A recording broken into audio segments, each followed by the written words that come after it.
Hello, Steve White, Steve White's 89. Well, I think you've all heard by now that the Batgirl film has been shelved and it is never seeing the light of day.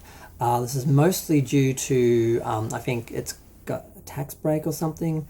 So if they were to ever want to try and put it out in the future or finish it and complete it and do like a special edition, they would have to not only pay to finish it, they'd also have to pay the government to be allowed to release it because they got some sort of tax break for it never being seen or something.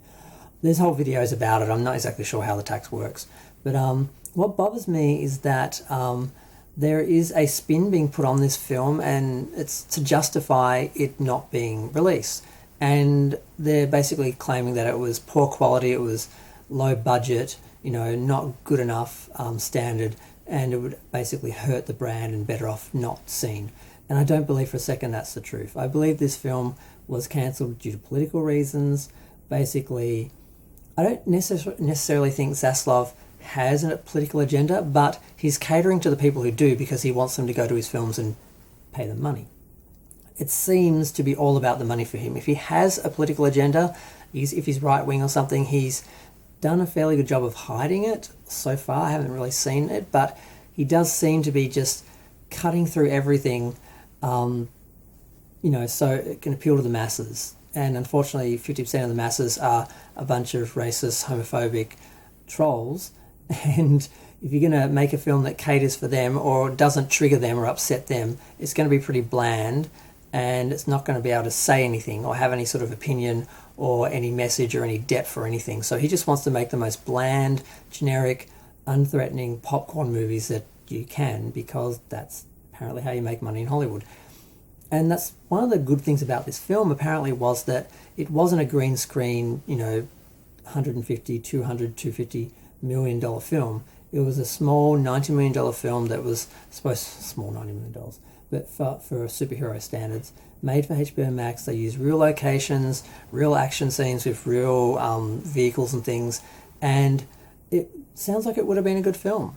And people like Brad and Fraser have been talking about it because it's unfinished and it's always going to be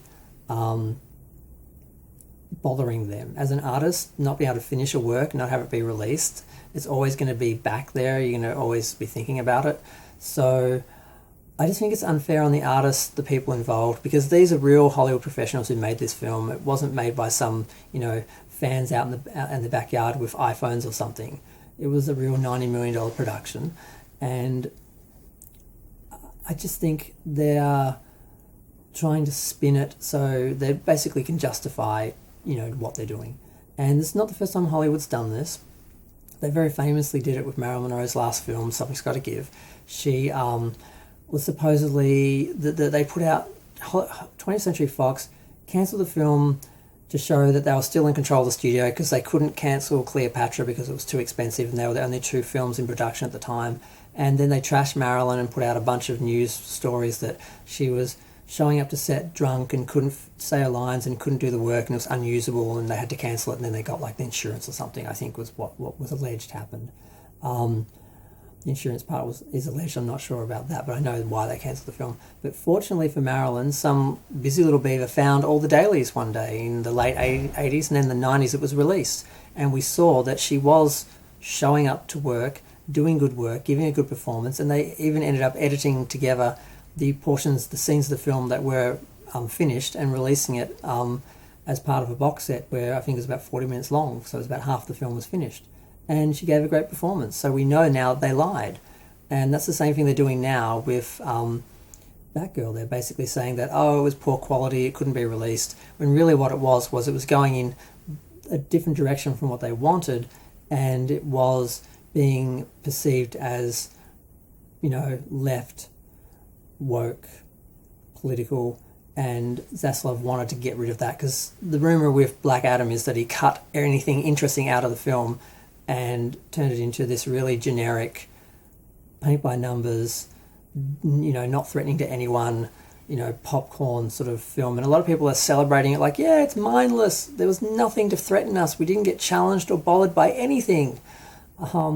It was just a bunch of action people throwing things around, and that's it. And that's all we want to see. We want to switch our brains off, eat popcorn, and go home and not think about the film again. Some people want more than that. They actually want some subtext, they want some political commentary, they want some depth to the characters, some emotional life of the character behind the big action scenes. And we're not really going to get that if they're trying to make $1 billion on every film, because they're going to go for the most widest audience, the most generic, paint by numbers, film by committee sort of. And that's what people are arguing against in Hollywood, that they should be smaller productions with, you know, more real settings and more real people and real stories, and not having the pressure of having to make $1 billion or they're a failure. So I think the film does a lot of things right. It didn't deserve this fate, and I hope someday, somehow, it eventually does see the light of day, because a lot of these films, like Marilyn Monroe's Something's Got to Give, did. It took 30 years, but it was redeemed. She was redeemed. I hope Batgirl has the same ending. But I'm going to go. Feel free to share, like, comment, subscribe. Let me know what you think. Thanks. Bye.